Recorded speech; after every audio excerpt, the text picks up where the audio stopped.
Bonjour aux participants, bonjour aussi à nos éminents panélistes. Je m'appelle David Serge Azakpame, je suis spécialiste régional technique en finance rurale. Je suis basé à Abidjan, en Côte d'Ivoire. Je couvre les régions de l'Afrique de l'Ouest et l'Afrique centrale. J'ai l'honneur de faciliter ce matin notre webinaire sur les défis du financement du secteur privé sur les chaînes de valeur agricole en Côte d'Ivoire. Nous avons quatre panélistes. Monsieur Xavier Demolin, statistique technique régional, lead en finance rurale pour le FIDA, pour l'Afrique de l'Ouest et l'Afrique centrale. Bonjour à tous. Bonjour. De baseren is CEO van de Rabo Foundation. OK. Et Madame Sandra Marzono, chargée d'investissement au niveau de la FSI, basée aussi à Abidjan. Monsieur Bas Evers, gestionnaire de programme pour l'Afrique au niveau de la Rabo Foundation. Et Monsieur Arnaud Tchonga, représentant national basé en Côte d'Ivoire. Et enfin, Monsieur Issa Idja, coordonnateur du projet PADFA, financé par le FIDA et le gouvernement ivoirien. Nos panélistes auront à peu près 12 minutes pour nous présenter différentes thématiques portant sur les différents défis, les différentes opportunités, les différentes solutions qu'ils ont pu apporter dans le financement des chaînes de valeur dans la région. Je vais commencer par la première présentation qui va nous présenter un peu les défis dans le financement des chaînes de valeur en Côte d'Ivoire. Cette présentation va être faite par M. Xavier Demolin, lead technique en finance rurale au niveau du FIDA. Monsieur Demolin, tu as la parole. Merci. Merci beaucoup, David, et bonjour à tous. Allez, puisque nous avons 12 minutes, il faut attaquer. Donc, effectivement, on est sur le sujet des défis du financement des chaînes de valeur agricoles en Côte d'Ivoire. Dans un premier temps, on va définir un petit peu ce que ça veut dire les défis dans le financement des chaînes de valeur agricoles en Côte d'Ivoire. On va juste rapidement regarder quelques statistiques sur les filières agricoles hein, qui sont proéminentes en Côte d'Ivoire. Donc, on a ici deux graphiques hein, qui représentent les filières industrielles et d'exportation. Et on voit effectivement qu'elles sont dominées par le cacao, le caoutchouc, le régime de palme pardon, et d'anacarde, sans surprise. Et puis, les cultures vivrières qui sont dominées par le riz, le maïs, l'igname, le manioc et le plantain. En n'oublions pas le sous-secteur de l'élevage qui a connu une nette amélioration dans son taux de couverture sur la période 2019-2023, ainsi que la production aquacole qui mérite d'être mentionnée dans la mesure où le FIDA travaille actuellement sur un possible design relatif au support de l'aquaculture en Côte d'Ivoire. Mais je m'arrête là car ce sont des statistiques qui sont déjà connues, j'imagine, par la plupart d'entre vous. Prochaine slide, s'il vous plaît.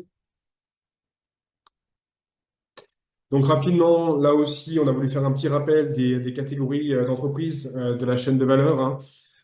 Effectivement, on en a listé 5 principalement qui sont en général à la recherche de financement, les fournisseurs d'intrants agricoles, les producteurs, agrégateurs, coopératifs, commerçants, qui sont les acheteurs, en Borchamp, les processeurs, les transformateurs et puis les détaillants grossistes et exportateurs.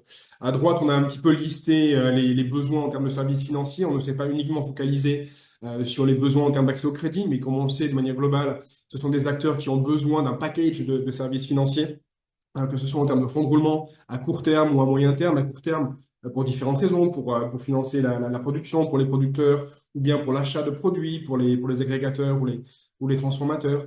On a besoin également de financement à moyen terme ou long terme pour l'achat d'équipements. Je pense à l'achat de véhicules, par exemple, pour les agrégateurs ou pour les acheteurs. Je pense à des équipements de transformation, par exemple, ou de la construction d'entrepôts. Mais à côté de ça, effectivement, tout type de services financiers, compte de dépôt, paiement, transfert, bien sûr, Internet banking, etc., sont requis. Et vous voyez qu'à gauche, on a une flèche verticale qui indique bien que pour chaque catégorie, on a différents types de segments qui sont les micro, petites, moyennes et grandes entreprises. Agricole, ça peut paraître bête, mais effectivement, c'est à prendre en compte car on va voir dans le prochain slide, s'il vous plaît, que effectivement la segmentation des marchés a son importance lorsqu'on travaille avec différents acteurs financiers. On dit souvent que voilà, le secteur bancaire ne finance pas le secteur agricole. Mais attendez, regardons un petit peu ce que chaque type d'acteur financier fait. Et on sait très bien, par exemple, que le secteur bancaire ne peut pas descendre en gamme pour aller financer des petites et micro-entreprises, car son modèle d'affaires ne le permet pas. De la même manière, même chose pour les fonds d'investissement. Donc, il est important de regarder effectivement les différents segments de marché et pour chaque segment de marché, de l'associer avec un type de financeur. Donc, on verra effectivement le secteur bancaire et les fonds d'investissement qui vont beaucoup plus se focaliser sur les grandes entreprises ou les moyennes entreprises plus. On va avoir effectivement des moyennes entreprises qui vont être beaucoup plus ciblées par quelques banques commerciales et quelques institutions de microfinance qu'on appelle la mésofinance globalement. Et puis ensuite, évidemment, les petites et les micros financés par les IMF et les coopératives d'épargne de crédit. Une statistique importante, pardon, juste sur le slide précédent, une statistique importante. En 2020, il y avait 39 000 environ PME enregistrées et qui tenaient une comptabilité régulière. Et parmi ces 39 000, seuls 2% appartenaient à la chaîne de valeur agricole. Ce qui aura son importance, évidemment, lorsqu'on regardera un petit peu les défis un peu plus tard, relativement au manque de formalisme de certaines entreprises. Prochaine slide, s'il vous plaît. Alors, on va regarder deux slides, la part du financement agricole au niveau du secteur bancaire et parmi les IMF. Alors, au niveau du secteur bancaire, sans surprise, hein, effectivement, on s'aperçoit que la part du financement dans le secteur est relativement faible. Hein. Pour des financements à court terme, 3%, pour des financements à moyen ou long terme, 2%. Effectivement, comme on l'a dit, c'est aussi lié à la taille du marché. Hein. On a effectivement quelques grandes entreprises, quelques moyennes entreprises plus qui sont disponibles pour des financements, mais en termes de volume, ces entreprises-là, et malheureusement, on n'a pas les statistiques à vous fournir aujourd'hui, mais en termes de volume, ces acteurs-là sont bien sûr bien moins nombreux que le commerce de gros ou l'industrie ou le transport, notamment. Donc, ce qui peut aussi expliquer la faiblesse du financement à destination, là encore, de ces segments-là, des grandes et des moyennes entreprises plus. Il y a aussi une chose à regarder, c'est la présence, c'est le graphe de droite, c'est la présence du secteur bancaire en zone rurale, enfin hors d'Abidjan plutôt, où on s'aperçoit effectivement que les agences bancaires à 59% sont localisées à Abidjan et seulement 41% d'entre elles sont localisées dans les provinces, ce qui bien sûr rend parfois l'accès difficile à ces services-là, ces services bancaires pour le milieu, pour les entreprises. En revanche, pour les SFD, donc les microfinances et les coopératives d'épargne de crédit, la statistique est extrêmement intéressante. Quand vous regardez donc, la ligne du haut, on voit une croissance du financement, enfin, une croissance des crédits accordés au secteur agricole parmi les SFD, avec notamment en juin 2024, 16,7%. On avait effectivement un secteur agricole, élevage, chasse, pêche, sylviculture, pisciculture, aquaculture, qui était le numéro 2 en termes de financement sur le marché. Donc, on note une évolution importante. Je ne saurais pas exactement vous fournir les explications aujourd'hui, mais clairement, de plus en plus d'efforts sont faits par des acteurs, pour ne citer qu'Advance, Baobab ou Unacopec, qui vont dans ce sens-là, dans le financement du secteur agricole. Et quand on regarde la carte à droite, on s'aperçoit effectivement qu'il y a une présence significative de ces points de service hors d'Abidjan, quand on compare au secteur bancaire. Même si ça reste inégal, hein, bien sûr, parmi les différentes provinces. Mais effectivement, une présence assez forte hors d'Abidjan, donc à proximité des petites entreprises ou des micro-entrepreneurs. Prochaine slide, s'il vous plaît. Donc maintenant, on va rapidement, ce slide, il est très théorique, mais en fait, il a pour objectif de dire que on va chercher la réponse aux défis du financement du secteur, non pas en regardant uniquement un acteur ou un autre, mais il faut regarder l'écosystème. C'est pour ça qu'aujourd'hui, nous avons autour de la table des collègues de Rabo Foundation, nous avons les collègues d'IFC, nous avons le FIDA et les programmes qu'ils mettent en œuvre. Tous ces acteurs de l'écosystème, donc l'offre de capital, les intermédiaires financiers, les régulateurs, les facilitateurs de marché, dont les incubateurs, réseaux professionnels, cabinets de conseil, ONG et instituts de recherche, doivent travailler ensemble pour répondre à la demande en capital. Et si on passe au prochain slide, s'il te plaît, Immaculé, on va voir effectivement pourquoi ces acteurs ont une importance. Alors là, on a deux slides qui sont assez chargés, mais rapidement, on va avoir sur la colonne de gauche les principales raisons, les principaux défis rencontrés au niveau de l'offre de services, au milieu une explication et à droite des solutions qui sont apportées. Alors je ne vais pas rentrer dans le détail de tout ça parce que ça fait beaucoup. Je vais essayer de les classer par catégorie. Mais grosso modo, ce qu'on sait au niveau des mécanismes financiers, enfin au niveau des intermédiaires financiers, c'est effectivement beaucoup de faiblesses qui sont propres au modèle d'affaires de ces intermédiaires financiers. Et je pense notamment au secteur bancaire, je pense notamment aux institutions de microfinance, avec pour beaucoup d'entre elles une asymétrie d'information vis-à-vis du secteur agricole. On ne connaît pas le secteur agricole, donc du coup, on est réticent à le financer, on le perçoit comme risqué. Une absence de volonté stratégique de facto, car si on ne connaît pas le secteur, on n'inscrit pas, si on ne connaît pas le potentiel de marché, on ne l'inscrit pas dans son plan d'affaires en tant qu'institution financière.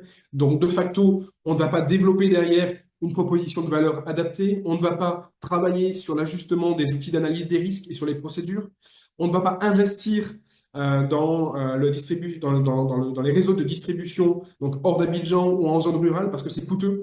Grosso modo, pour rendre une agence rentable en milieu urbain, moi, je dirais par expérience, il faut 12 mois. En milieu urbain, c'est 18 mois, 24 mois. Donc, le coût est significatif et ça ne justifie pas nécessairement l'investissement. Ça ne voit pas le potentiel de marché derrière. De facto, les ressources humaines ne sont pas formées car on n'a pas investi au préalable dans la proposition de valeur ou dans les outils d'analyse des risques. Et enfin, les ressources et les mécanismes financiers ne sont pas non plus adaptés. On va avoir des dépôts à court terme qui ne permettront pas de financer des ressources, de financer des besoins qui sont aussi à court terme, mais variables en fonction des saisonnalités notamment. On n'aura pas nécessairement de mécanismes d'atténuation des risques type l'assurance disponibles sur le marché. Alors les solutions proposées, c'est la partie droite, hein, ce sont les cases en bleu. Nous, ce qu'on recommande fortement, c'est en plus des mécanismes financiers, c'est dans le titre, mais c'est associer les mécanismes financiers à de l'assistance technique. Pourquoi? Parce qu'on l'a dit, vous avez beau mettre des mécanismes financiers et des lignes de crédit, si vous n'avez pas un modèle d'affaires qui est adapté, vous n'arriverez pas à atteindre votre cible de marché et les segments de marché qu'on a listés au début. Donc, on recommande fortement du travail au niveau des études de marché, donc les secteurs financiers, que ce soit les IMF ou les banques doivent se rapprocher, collecter l'information, collecter de la donnée, et le faire effectivement avec des partenaires de développement, mais aussi avec des sociétés de conseil. Et ces sociétés de conseil vont travailler pour fournir de l'assistance technique derrière, pour travailler sur les plans d'affaires stratégiques, sur la proposition, pour adapter la proposition de valeur, pour développer des outils d'analyse des risques. On sait actuellement, grosso modo, que les outils d'analyse des risques sont très focalisés sur les segments du commerce. Mais bien sûr, on a des besoins différents dans le secteur agricole. Et donc, il faut effectivement arriver à sortir des outils adaptés sur ce sujet-là. On va travailler effectivement sur le développement des réseaux de distribution, avec notamment des réseaux d'agency banking. On a des acteurs qui le font très bien à l'heure actuelle en Côte d'Ivoire, comme Baobab, par exemple, qui travaillent sur ce sujet-là.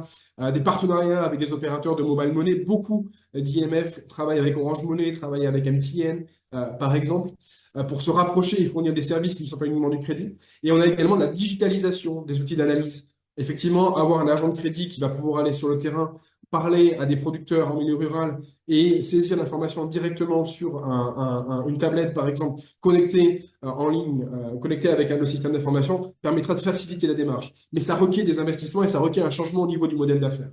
Toutefois, on encourage cette démarche-là en partenariat avec des acteurs de développement, comme on l'a dit un petit peu plus tôt. Et puis enfin, on recommande effectivement de travailler là encore avec l'assistance technique pour la formation des RH et la mise à disposition de ressources financières longues.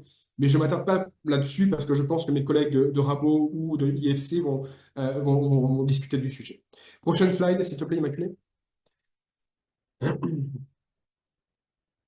Merci beaucoup. Donc, on a regardé l'offre, on va regarder la demande très rapidement. Là aussi, on a une liste d'éléments. Là encore, à gauche, les principaux problèmes, une asymétrie d'information, avec effectivement un secteur de la demande qui ne connaît pas forcément toujours très bien le secteur bancaire. On pense avant tout aux petits producteurs qui ne sont pas forcément toujours éduqués, comme on dit, mais également les PME ont aussi besoin, les PME connaissent mieux, mais ont aussi besoin d'affiner leur connaissance du secteur bancaire ou des IMF. Une absence de formalisme, bien sûr, parce qu'on a souvent des acteurs des PME qui refusent de tenir une comptabilité, qui tiennent une double comptabilité, une pour l'administration fiscale, une pour le secteur bancaire. Donc, de facto, on a une image faussée du profil financier de ces entreprises, une insuffisance de capital, et notamment pour les PME, on a souvent des porteurs de projets qui viennent et qui ont un projet qui est parfois surdimensionné par rapport à leur capacité et parce qu'ils ne sont pas capables d'apporter du capital. Or, le banquier où l'IMF va vouloir avoir ce cofinancement. Un coût du crédit parfois trop élevé, hein. On sait que les marges dans le secteur agricole ne sont pas très élevées. Donc le coût du crédit parfois va manger la marge et on aura effectivement des limitations dans ce sens-là. Une méfiance à l'égard des services financiers. On va avoir des clients qui vont nous dire, ah, mais j'ai souscrit à tel service d'Internet banking, mais ça ne marche pas. Pourquoi est-ce que je paierais un fee pour une solution? Ou alors je veux souscrire à un crédit, mais il faut 3 mois pour obtenir une réponse. Bref, une espèce de méfiance à l'égard des services financiers. Et puis enfin, une faible qualité de la production qui a un impact sur l'accès au marché pour les entrepreneurs, pour les producteurs et pas que, hein, pour les transformateurs, etc. Ce qui de facto va créer un risque opérationnel fort pour le banquier dans son analyse vis-à-vis de l'entrepreneur. Donc, à droite, on a proposé des solutions, hein, qui sont variées. Et quand on parle de la demande, on a des solutions qui sont possibles côté institution financière, mais également à mettre en place côté demande. Alors, côté institution financière, nous, ce qu'on recommande, on parle d'éducation financière. Et souvent, on va associer les bailleurs de fonds, les projets de développement à l'éducation financière. On recommande aussi beaucoup ce qu'on appelle la communication éducative de la part des institutions financières. Faire un effort dans ce sens-là pour aider le consommateur, le client à comprendre de quoi est-ce qu'il s'agit. Et évidemment, avec bien sûr des cofinancements de la part de bailleurs de fonds ou ONG ou partenaires de développement. Pour tout ce qui est absence de formalisme, travailler bien sûr sur la méthodologie d'analyse. On a souvent un secteur bancaire dont les procédures sont très structurées, mais on sait très bien que si on veut financer de la PME agricole, eh ben, il faut aller sur le terrain, il faut aller collecter de la donnée, il faut mettre les mains dans le cambouis, comme on dit. Donc, ce qui requiert effectivement d'ajuster sa méthodologie d'analyse et puis bien sûr, côté demande, aider les entrepreneurs à se formaliser. Pour ce qui est insuffisance de capital, le FIDA propose, notamment pour les producteurs, des systèmes de subvention de contrepartie, par exemple, mais également, côté secteur bancaire, on peut tout à fait proposer des produits d'épargne qui sont adaptés aux investissements futurs des entrepreneurs. Côté coût du crédit élevé, on parle souvent de bonification. On encourage les institutions financières à avoir des partenariats avec des bailleurs de fonds qui offrent des solutions de bonification d'intérêt, ce qui permet de réduire évidemment le coût pour le client. Et puis, bon, je passe la méfiance à l'égard des services financiers parce qu'on revient à la communication. Et puis enfin, renforcer les techniques de production, de transformation, de transport, de stockage et financer l'achat d'équipements adaptés ou mutualiser les processus au niveau des entrepreneurs et aussi souvent dans le cadre des programmes de développement. Prochaine slide, s'il te plaît, Immaculée. Alors, je m'arrête là au niveau des défis. Je vais rapidement vous présenter en 3 slides ce que propose le FIDA en termes de finances rurales. Et avec notamment la dernière slide qui sera une proposition concrète de projet que nous mettons actuellement en œuvre. Donc le FIDA en finances rurales, hein, ce sont ces statistiques, hein. Actuellement, on a un budget approuvé de 1,1 milliard de dollars sur la finance rurale, et ce qui représente 12% du budget global. Et vous le voyez un petit peu sur la droite, la répartition où vont nos financements, que ce soit en termes de prestataires, d'écosystèmes, de consommateurs, de chaînes de valeur ou d'infrastructures. Et vous voyez effectivement qu'on a réduit progressivement le financement à destination des prestataires pour l'ouvrir à d'autres secteurs et notamment les consommateurs. Et ça, c'est le prochain slide, s'il te plaît. Le FIDA fait un énorme effort pour travailler effectivement côté demande, mais pas que.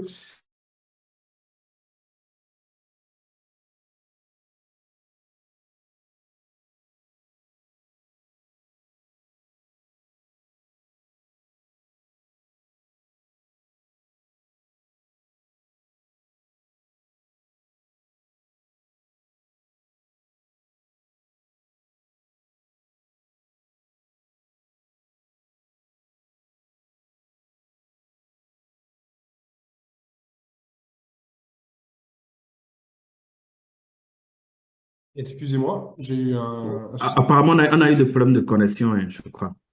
Ah, D'accord. OK. Donc, tu peux continuer. parce que j'ai trop long, c'est pour ça.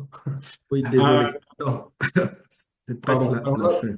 là, du coup, je vois, est-ce que tu peux changer Immaculée, là, s'il te plaît? Je vois je vois la photo de David devant moi et je ne peux pas le changer. Et revenir. Adapteur.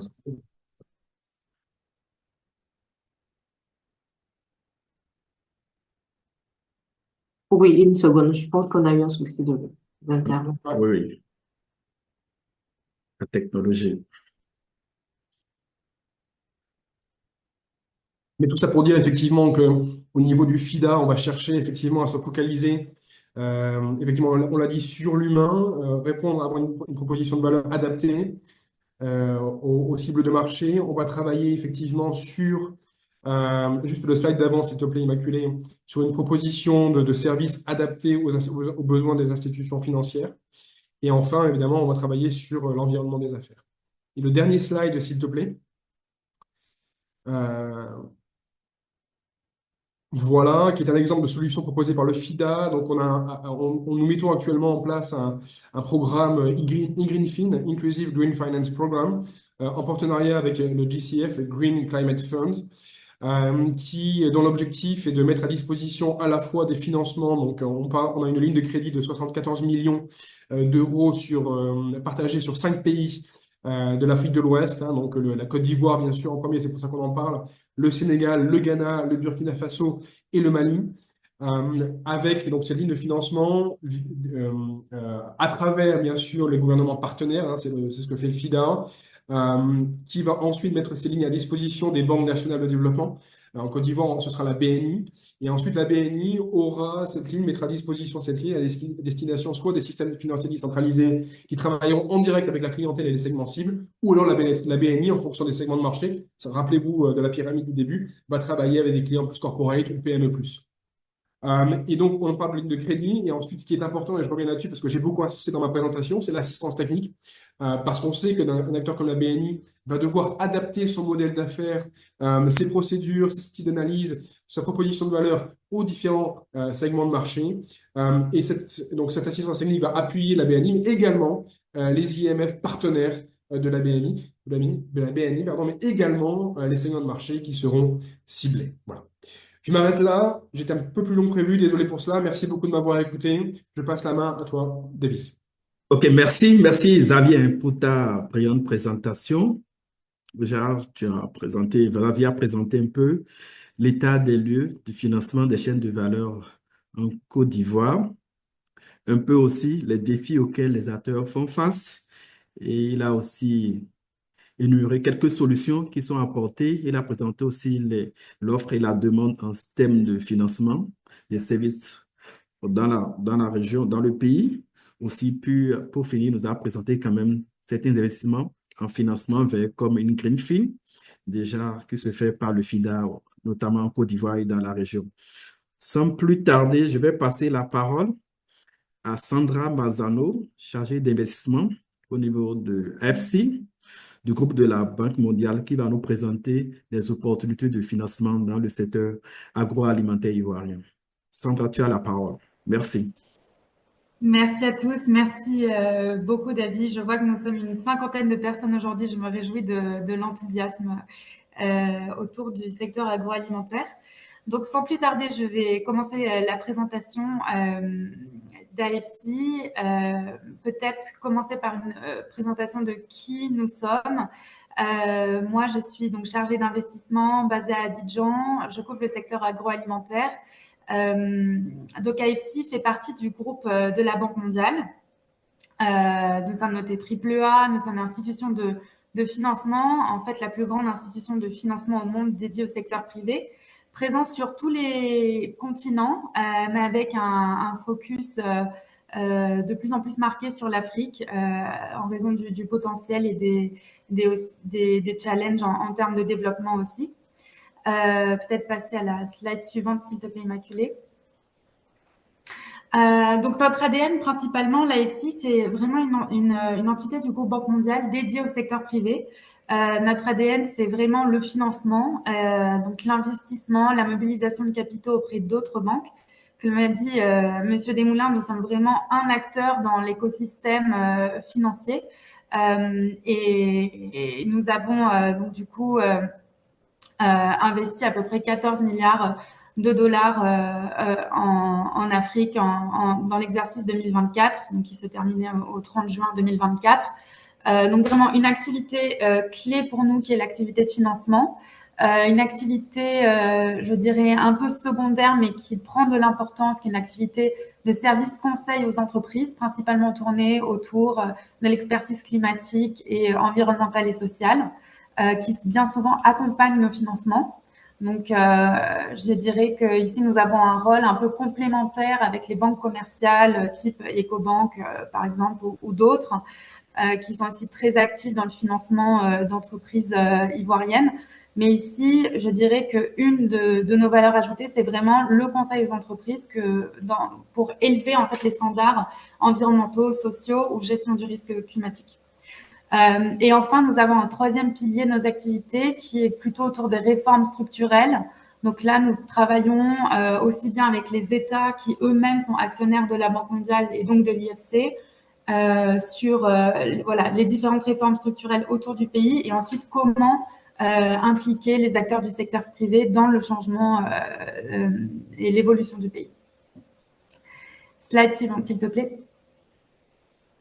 En quelques chiffres, le portefeuille d'AFC s'élève aujourd'hui à peu près 70 milliards de dollars, donc comme je l'ai dit, sur différentes géographies.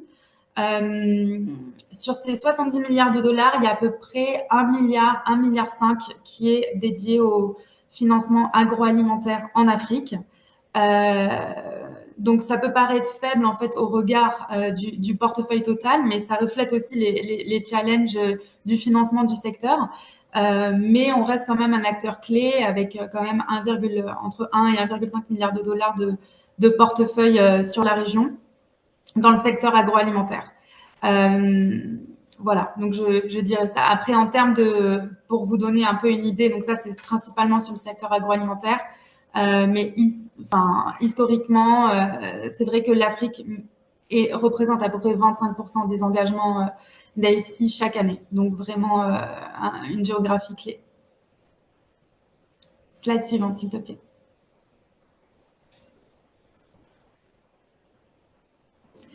L'AFC en Côte d'Ivoire, je vais juste brièvement parler peut-être de notre perspective. Nous, on est très enthousiastes sur l'environnement des affaires en Côte d'Ivoire, étant vraiment une véritable locomotive régionale.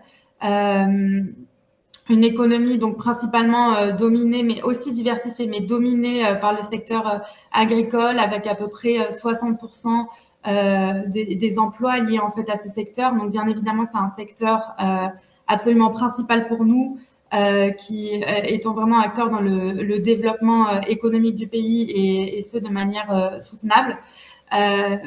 Donc voilà, on est aussi très enthousiaste à l'idée des dernières réformes et de la croissance du pays. On a aussi été absolument, aussi content et témoin de voir l'amélioration du rating de la Côte d'Ivoire, qui est aujourd'hui noté B+ par Fitch. Donc vraiment une amélioration des fondamentaux et aussi donc une attractivité régionale qui se confirme pour les acteurs du secteur privé. Je vais peut-être passer à la slide suivante, s'il te plaît, Immaculée, pour plus parler, celle encore d'après. Voilà, des projets vraiment dans lesquels nous avons été impliqués. Donc, AFC, comme je l'ai dit, est présent sur différents continents, en Afrique avec à peu près 25% de ses engagements, et le secteur agribusiness, donc industrie et services, est un des 3 piliers en fait d'AFC dans son organisation. Donc, il y a bien sûr des équipes dédiées au financement des infrastructures, d'autres des marchés financiers, des banques, et dans le secteur agribusiness, nous sommes particulièrement sensibles en fait à l'action dans ce secteur en raison du volume d'emplois créés, notamment en Côte d'Ivoire. Et nous cherchons vraiment à développer dans notre stratégie la transformation des produits localement. C'est-à-dire que nous allons financer, par exemple, des agrégateurs, donc quand même qui ont une taille significative pour pouvoir absorber de manière directe nos financements. Par exemple, des exportateurs, nous allons les soutenir dans leur sourcing, je dirais, de matières premières à travers des facilités de paiement, mais aussi les aider d'un point de vue environnemental et social à améliorer leur pratique de traçabilité. Et ça, par exemple, je reviendrai un peu plus tard dans la présentation, certains acteurs qui sont particulièrement sensibles au fait de pouvoir être accompagnés face au changement de la régulation européenne dans le secteur du cacao, qui sont en fait des changements de régulation auxquels ils font face et parfois ont besoin d'accompagnement. Donc, c'est pour ça qu'AFC comme je l'ai dit, vraiment apporte des financements à des entreprises, mais aussi avec cette activité complémentaire en fait de conseil, d'accompagnement, je dirais un peu personnalisé aux besoins de l'entreprise. Donc ça, c'était pour les exportateurs.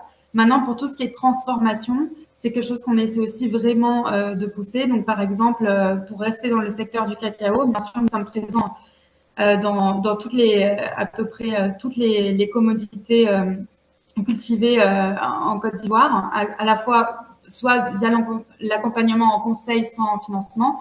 Mais je dirais que pour tout ce qui est transformation, on va essayer de soutenir des acteurs qui souhaitent pas seulement exporter, mais aussi transformer localement du cacao. Voilà, donc on essaie de pousser à cette première transformation et à la modernisation des pratiques et aussi à la transformation sur place pour capter en fait davantage de valeur ajoutée localement. Peut-être, voilà, slide suivante. Donc, une vue en fait des différents projets qu'on a financés en Côte d'Ivoire dans le secteur agroalimentaire récemment. Donc, on a beaucoup soutenu sucre et denrées à travers des facilités larges. Donc, 100 millions de prêts en 2023, 250 millions d'euros de prêts en 2024 avec donc AFC, mais aussi d'autres banques qui ont participé autour de table et qu'on a syndiqué sur des termes que nous, on a négociés avec le client. Avec pour objectif, en fait, c'est des lignes renouvelables pour pouvoir sécuriser l'approvisionnement et l'exportation de fèves de cacao. Donc, on soutient des grands acteurs, mais aussi des acteurs aussi peut-être un peu plus petits, comme la CIDT, la compagnie ivoirienne, pour le développement des textiles, qu'on a financé en 2022 pour justement l'aider dans le financement de son usine de production de coton. Donc, on travaille en fait avec des entreprises de toute taille en Côte d'Ivoire qui ont des ADN différentes. La CIDT était préalablement détenue par le gouvernement ivoirien et ensuite a été privatisée, où vous avez vraiment des entreprises plus grandes et qui sont vraiment des acteurs. Certains sont listés, etc. Donc, on a vraiment un éventail large d'entreprises avec lesquelles on peut travailler directement. Bien sûr, il faut qu'elles aient une taille assez importante pour qu'on puisse les financer en direct. Mais on ne délaisse pas pour autant les acteurs de taille plus modeste, comme je peux le montrer dans la slide suivante, avec le soutien en fait à des entreprises de microcrédit, comme par exemple Baobab, avec qui on travaille et qui, eux, en fait, souvent on met en place des facilités de partage de risques, en fait, avec des institutions de microfinance qui vont leur permettre de pouvoir atteindre en fait des acteurs qui n'ont pas qui sont entre guillemets moins sophistiqués dans leur reporting, dans leur gestion par exemple des comptes financiers, etc. Donc où il y a une part d'informel qui est plus grande et que nous en financement direct on ne peut pas supporter. Donc du coup on va aider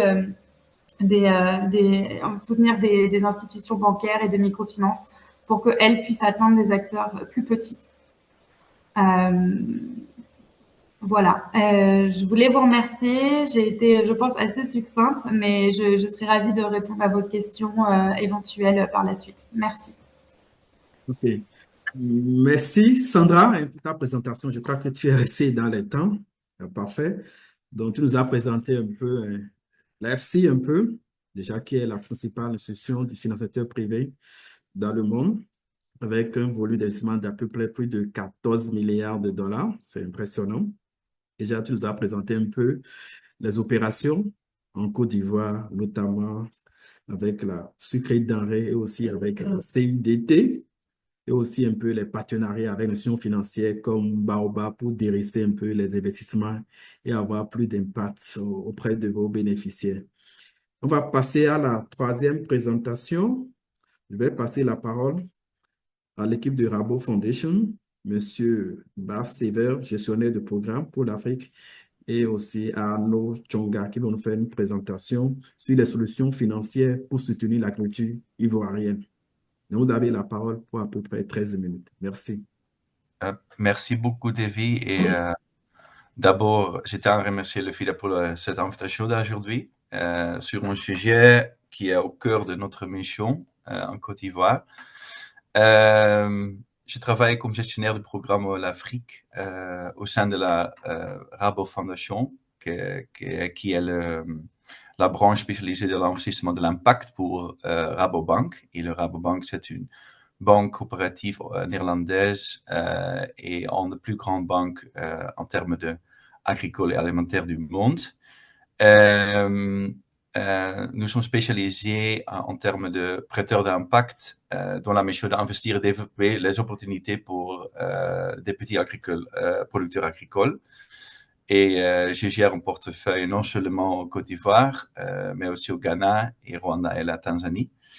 Nous fournissons de financement sous forme de, par exemple, de fonds de roulement au niveau des coopératives, mais aussi des entreprises agroalimentaires, forme de dette ou les MFI comme Baobab, comme nous avons déjà parlé, sur le fonds de financement, mais aussi sous forme d'assistance technique. Et nous sommes toujours à l'affût de nouvelles opportunités, surtout dans l'espace de l'opportunité au Côte d'Ivoire. Bon, je vais parler un petit peu sur notre mission et l'objectif, qui sont composés sur 3 piliers au niveau de l'approche de l'impact économique.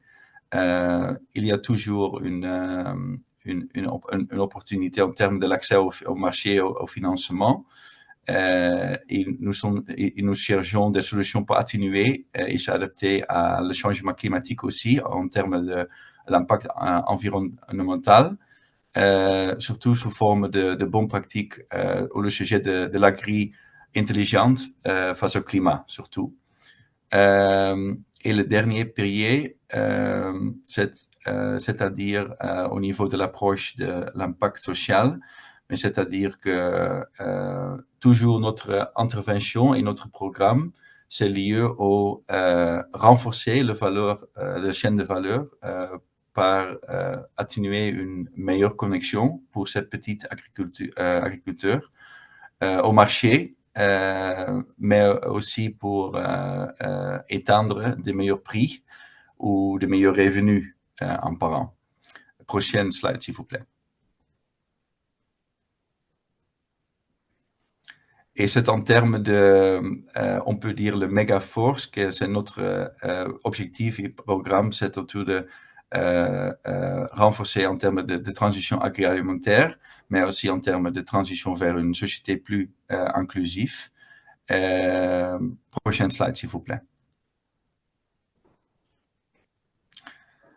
C'est-à-dire, au-delà de notre instrument de financement, dans le cas d'accès au financement, nous soutenons aussi notre partenaire avec l'accès aux connaissances et au savoir, de faire de bons échanges comme aujourd'hui, avec de l'entreprise et avec des systèmes locaux bancaires, mais aussi afin d'augmenter l'accès au réseau et afin de créer un écosystème mieux et faire d'échanges de connaissances entre les différents entrepreneurs qui sont déjà dans notre portefeuille et aussi en termes de l'accès à des solutions innovantes que je peux parler un peu plus pendant le tour de questions et de réponses plus tard.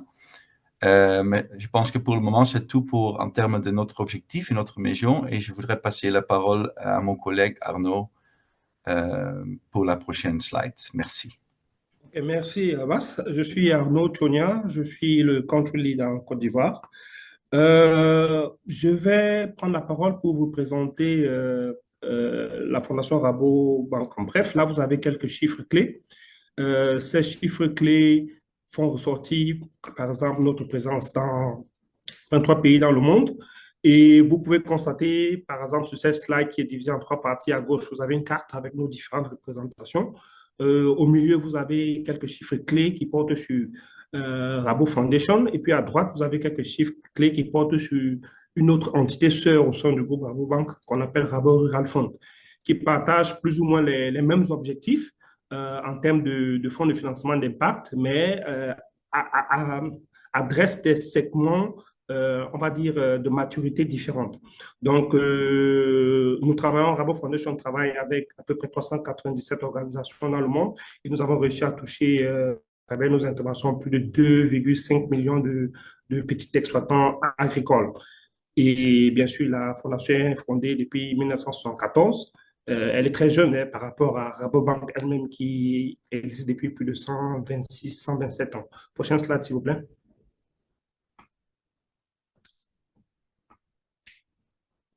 Prochaine slide, celle-ci, c'est une carte. Voilà. Alors, déjà, ce qu'il faut peut-être dire, c'est que Rabo Foundation est présent dans 7 pays. 7 pays en Afrique. Nous sommes présents en Côte d'Ivoire, au Ghana, au Rwanda, au Kenya, en Ouganda, en Tanzanie et en Zambie. Voilà, ce sont les 7 pays dans lesquels nous sommes présents. Nous avons un bureau commercial au Kenya qui représente en fait le hub de notre intervention partout en Afrique. Et notre positionnement en termes de produits et services financiers, nous nous positionnons beaucoup plus en complément des institutions qui offrent déjà un certain nombre de financements dans le pays. Et nous travaillons particulièrement, comme Bas l'a indiqué, avec des organisations qui sont connectées aux producteurs. Donc, nous avons développé un certain nombre d'instruments financiers qui vont des prêts, ça peut être du fonds de roulement ou des financements à court ou à moyen terme. Nous avons des financements du commerce, notamment, qui est généralement connu sous le nom de financement export. Nous pensons que l'assistance technique est toujours nécessaire pour une optimisation de l'utilisation des ressources. Donc, un autre instrument que nous avons ce sont des subventions qui peuvent servir à financer des programmes d'assistance technique pour les organisations que nous soutenons. Et nous avons également des garanties bancaires que nous pourrons proposer le cas échéant. Les tickets de nos financements vont de 100 000 € à 1 million d'euros.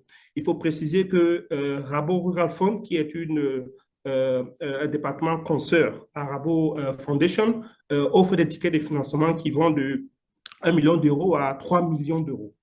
Alors, donc, pour être éligible, les organisations doivent, comme je l'ai dit tout à l'heure, avoir une forte connexion avec le monde agricole. Ça peut être des coopératives, ça peut être d'autres organisations de producteurs, ça peut être des COPEC, des coopératives d'épargne et de crédit, ça peut être des PME ou même des institutions de microfinance qui servent les producteurs en priorité. Et nous focalisons aussi énormément sur l'impact, comme Bassa a indiqué, impact économique, impact environnemental et impact social. Donc, si ces entreprises-là sont aussi capables de nous démontrer l'impact qu'elles apportent au niveau du monde agricole, nous sommes partants.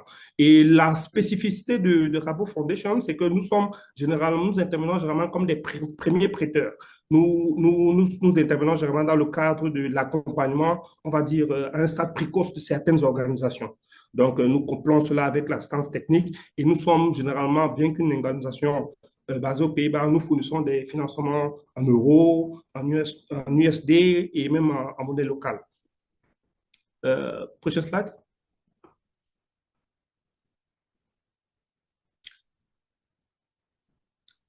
Alors, tu peux activer le petit bouton sur les pays, juste au-dessus de Rabo Foundation.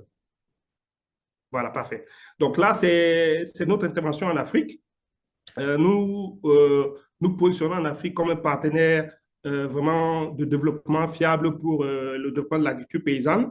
Et en Afrique, en 2024, nous avons soutenu plus de 75 organisations qui ont reçu un financement d'impact à travers notre organisation. Nous avons mobilisé près de 36,5 millions de dollars et à travers nos projets, nous avons touché plus d'1,2 million personnes sur des projets qui continuent.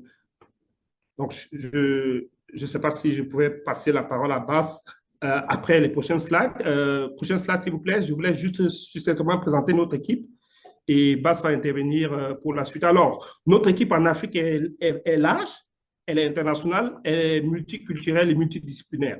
Comme je l'ai dit, notre base est au Kenya, mais nous avons des représentations un peu partout. Donc, vous avez en haut à gauche Sonia, qui est le lead pour la région Afrique, et un ensemble de collaborateurs qui sont principalement des analystes et des financiers d'impact. Prochain slide. On va faire un focus sur l'équipe Afrique. Prochain slide, s'il vous plaît. Voilà, donc pour le focus en Côte d'Ivoire, il y a Bass qui, bien qu'il gère des portefeuilles dans d'autres pays, gère également le portefeuille Côte d'Ivoire et je suis le point focal local. Et toute cette équipe-là est soutenue, bien sûr, par un ensemble de collaborateurs qui sont basés à Utrecht, aux Pays-Bas, et bien que nous ne les ayons pas présentés sur cette diapo. On va peut-être passer maintenant à nos critères d'éligibilité et je vais laisser la parole à Bass pour reprendre la main et présenter brièvement les critères que certaines organisations doivent remplir pour pouvoir travailler avec nous. Bass? Ouais, merci beaucoup Arnaud. Et à continuation, à terminer, que je pouvais souligner un petit peu notre exigence générale pour faire de nouveaux partenariats. Comme Arnaud, on a déjà dit, l'entreprise ou le coopératif doit être situé dans notre pays cible. Puis, on a avoir un lien direct avec les petits agriculteurs. Le troisième aspect, c'est avoir un impact positif dans les trois approches que j'avais dit pour le petit exploitant agricole. Puis, avoir une gestion responsable de l'environnement sous la forme d'une politique de ESG, par exemple. Et pour la dernière, disposer de modèles d'affaires viables sur le fond de comptes financiers historiques. Prochaine slide, s'il vous plaît. Bon, et au niveau d'aspect couvert dans notre analyse de candidature, on va préciser un petit peu les informations générales sur l'organisation et des régions sur les formes d'un processus qui s'appelle le CDD, par exemple. Une évaluation des modèles économiques et financiers, mais plus surtout une évaluation des modèles de l'impact. Et la santé financière, je vais accélérer un petit peu la présentation parce que je pense que la santé financière pour nous, c'est un facteur de déterminer plus avant de décider de continuer avec un certain partenariat ou pas. Dernière slide, s'il vous plaît. Et je pense que le truc le plus important de ce slide, c'est pour mettre en compte que notre processus, à partir du moment de commencement jusqu'à le moment de décaissement, pour être duré entre 2 et 3 mois. Et tout va commencer avec un formulaire d'Homer que je vous trouve au link de notre website jusqu'à un accord. Ouais. Prochaine slide, s'il vous plaît. Ah, merci. C'était tout. Et je suis disponible pour toutes les questions suivantes. Merci beaucoup, Davy et Arnaud. OK, merci. Merci, Bass. Merci, Arnaud, pour la présentation un peu de la mission et des objectifs de la Rabo Foundation, surtout des piliers et aussi des instruments financiers que vous mettez à la disposition de la culture paysanne, je crois, avec des montants de financement quand même allant de 100 000 € à 1 million d'euros. Vous avez pu impartir plus de 74 organisations pour un volume de plus de 36 millions d'euros. Quand même, c'est assez important. Vous avez aussi présenté un peu les critères d'éligibilité, déjà pour pouvoir bénéficier un peu de vos instruments, de vos opportunités de financement dans les pays, dans les 7 pays que vous couvrez, en Afrique de l'Ouest et en Afrique de l'Est, et un peu aussi en Afrique australe. Je vais passer la parole déjà maintenant à M. Mexou Edja, coordonnateur du PADFA, un projet financé par le FIDA et le gouvernement ivoirien, qui va nous présenter un peu la mobilisation des partenaires publics-privés dans le financement agricole, le cas du projet PADFA en Côte d'Ivoire. Monsieur Mexou, vous avez la parole. Merci. Merci infiniment, Monsieur Davy. Je voudrais saluer le FIDA et remercier aussi le FIDA pour cette opportunité de présenter euh, le projet PADFA et dans le cadre de ce webinaire de présenter euh, un modèle qui marche au sein du PADFA. Prochain slide. Alors, donc, il faut savoir que le programme PADFA, c'est le programme d'appui au développement des filières agricoles. C'est un programme qui est financé par le FIDA, l'OFID, le Trésor qui est l'État du Côte d'Ivoire et aussi les bénéficiaires. Donc, c'est un programme de 43 milliards de francs CFA, soit 70 millions de dollars. Et c'est un programme sur 8 ans, qui a démarré en 2018 et qui devrait prendre fin en mars 2026. Donc, c'est un programme qui s'étend sur 5 régions, principalement les régions nord de la Côte d'Ivoire, matérialisées en vert sur la carte, partant de Boaké, Kachiola, Korogo, Ferke et Bondiali. Le programme travaille sur 3 chaînes de valeur, donc la chaîne de valeur du riz, de la mangue et du maraîcher.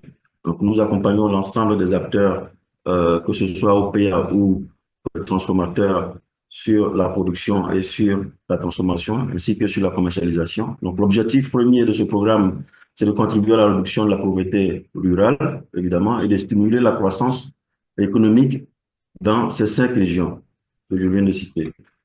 Donc, évidemment, réussir à impacter durablement la sécurité alimentaire et les revenus des exploitants agricoles tirés de ces 3 filières agricoles. Prochain slide. Alors, donc, la cible du programme porte sur 32 500 ménages, qui fait à peu près 180 000 bénéficiaires. Et à date, le programme a atteint 97% de sa cible. Donc, nous sommes à peu près à près de 32 000 ménages qui sont déjà atteints dans le cadre des interventions du programme. Et nous travaillons sur 3 composantes essentielles. Donc, la première composante porte sur la transformation des produits. Donc, nous équipons, nous travaillons la commercialisation et nous travaillons à tout ce qui est amélioration des opérations post-récolte. Et la deuxième composante porte sur la production. Donc, c'est tout ce qui est accompagnement pour améliorer la qualité de la production et aussi améliorer les rendements de production à travers des aménagements et autres. Et évidemment, dans cette composante, il y a le volet capacitation qui s'adresse à l'ensemble des bénéficiaires, des OPA et des transformateurs qui sont les cibles de ce programme. Donc, on parlera de structuration, d'autonomisation de la femme, on parlera d'alphabétisation et d'un ensemble d'accompagnement en termes de capacitation de l'ensemble de ces acteurs. Et la troisième composante porte sur ce qui est coordination, suivi, évaluation, et donc gestion et coordination, suivi, évaluation, communication et gestion des savoirs, afin de capitaliser l'ensemble de ces succès réalisés sur le terrain. Prochain diapo. Alors, au titre des interventions, au niveau de la production, il y a eu des aménagements déjà réalisés, autour de 200 hectares déjà réalisés, avec des impacts directs en termes d'emplois, plus de 1000 emplois créés, et 6 villages impactés directement par ces aménagements. Et à date, le projet est en train de réaliser près de 800 hectares d'aménagements rizicoles et maraîchers dans les 5 régions citées.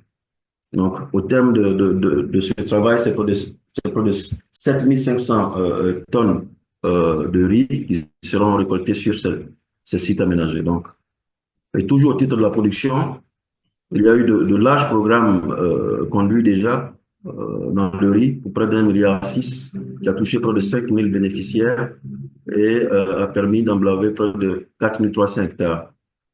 Évidemment, le sujet de semences est un problème majeur dans le monde agricole, et surtout pour les semences de riz. Le programme a pris à cœur de travailler à mettre en place 38 tonnes de semences de pré-base à travers un partenaire technique de référence. Et ces semences de pré-base aujourd'hui sont ventilées auprès d'opérateurs privés qui travaillent à multiplier ces semences justement pour permettre de donner des semences de qualité à l'ensemble des organisations paysannes bénéficiaires du programme. Prochain slide. Et toujours au titre de la production, il y a eu au niveau de la mangue un traitement des vergers de mangue qui a porté sur 18 000 hectares, un programme d'1 milliard 800 millions de francs CFA et qui a permis de toucher près de 4 000 producteurs. Et au-delà de ce programme de traitement, il y a eu aussi l'inventaire géoréférencé de l'ensemble de la filière sur les 5 régions qui a permis de toucher près de 4 000 producteurs et près de 5 000 vergers qui ont été géoréférencés et enfin qui a permis en termes de résultats, de savoir que nous disposons de près de 90 000 tonnes de mangue produites dans les 5 régions du programme. Il y a aussi un vaste programme d'agroforesterie et de reboisement qui a été engagé avec près de 81 000 arbres plantés dans le cadre du programme sur les 5 régions et qui a permis de renforcer la résilience de ces communautés au changement climatique qui est un sujet d'actualité. Prochain slide. Et toujours au titre de la production, il y a eu aussi de vastes programmes de distribution d'intrants dans le maraîcher, près de 600 à 700 tonnes de production distribuée à près de 700 OPA, avec plus de 13 000 bénéficiaires directs. Et en termes de capacitation, de structuration et d'alphabétisation, aussi, les activités se poursuivent avec des impacts directs sur les populations. Nous avons à date presque 1300 membres, essentiellement des dames qui sont alphabétisées. Et toujours au titre de la production, au niveau de l'autonomisation des femmes, nous avons au sein du projet un vaste programme qui porte sur la nutrition, qui concerne des campagnes de sensibilisation auprès des populations et des formations des acteurs de santé pour prendre en charge les malnutris et les adresser de façon convenable. Il y a aussi l'équipement de groupements de femmes en matériel de transformation pour la farine infantile qui a permis de toucher près de 130 femmes dans ce programme. Prochain slide. Alors, au niveau de la transformation qui constitue l'une des composantes majeures du programme, il y a tout un ensemble d'infrastructures qui sont construites. On parle aujourd'hui de près de 100 infrastructures. Donc, c'est des magasins, des hangars, des centres de groupage, des aires de séchage et autres, qui sont pour certaines terminées et d'autres sont en cours de construction, qui devraient permettre justement d'améliorer les capacités de stockage et de séchage des bénéficiaires du programme. Et au niveau de l'autonomisation, toujours dans la transformation, il y a eu un accompagnement de 17 groupements de femmes. Il s'agit exactement de 170 femmes qui ont été appuyées avec des équipements modernes de transformation de riz étuvé. Il leur permet de multiplier leur capacité de transformation journalière par 10, passant de 50 kg à près de 500 kg par jour. Et enfin, au niveau du renforcement des plateaux techniques, nous accompagnons tout un ensemble d'acteurs privés, d'unités de transformation de riz, à renforcer, à renouveler leur équipement de transformation afin d'avoir des produits de qualité, débarrassés de ce qu'on appelle communément les cailloux, qui impactent la qualité du riz local. Donc, c'est près de 32 mini-rizeries et décortiqueuses qui ont été accompagnées dans ce programme. Et à date, nous sommes à plus d'une cinquantaine qui sont accompagnés. Prochain slide. Et toujours au niveau de la transformation, il y a eu un programme important de développement de marques pour accompagner justement la mangue ivoirienne, pour pousser nos transformateurs à attaquer le marché local. Donc, il y a eu ce développement de marque qui a permis de faire un marché test sur Abidjan de près de 6 000 sachets. Et aussi, ce développement de marque qu'on appelle Terre Ivoire permet aujourd'hui d'améliorer le prix de vente unitaire au kilo de la mangue séchée, passant globalement de 4 000 francs à 7 000 francs, soit du simple au double.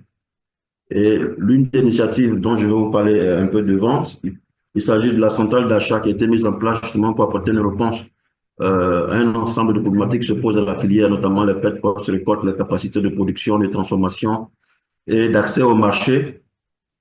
Et cette centrale d'achat a été mise en place avec l'accompagnement d'autres institutions financières dans le cadre de qui vient justement être comme une réponse aux défis de financement du secteur privé dans la filière agricole. À côté de cela, il y a eu tout un ensemble de formations des, des unités de transformation en bonne pratique d'hygiène et voilà, en bonne pratique d'hygiène et de production qui a englobé près de 250 personnes, dont 85% de femmes.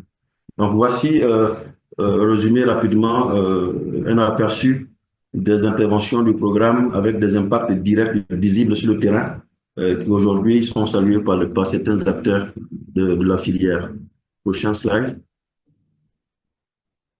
Alors dans le cadre de ce webinaire, il était important de mettre en avant un modèle qui marche, qui a été initié par le programme et qui marche. On revient au slide précédent.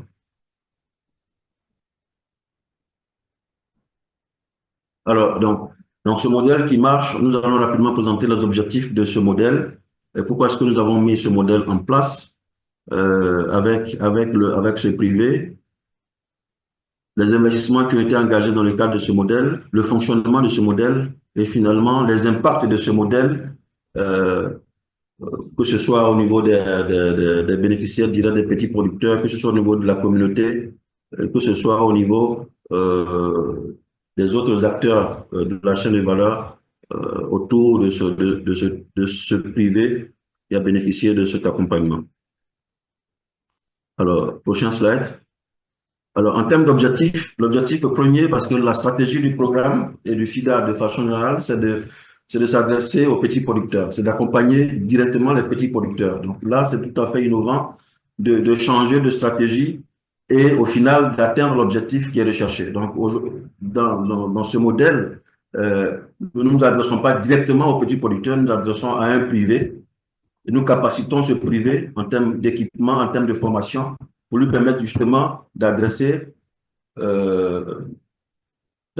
de toucher directement ces petits producteurs qui constituent la cible du programme et du FIDA en général. Donc, les objectifs spécifiques qui ont conduit à ce modèle, évidemment, c'est en ligne de mire réduire les pertes post-récolte qui sont estimées à près de 30 à 40% dans la filière mangue en Côte d'Ivoire, sur une production estimée de près de 150 000 tonnes, ce qui est énorme en termes de pertes pour cette filière.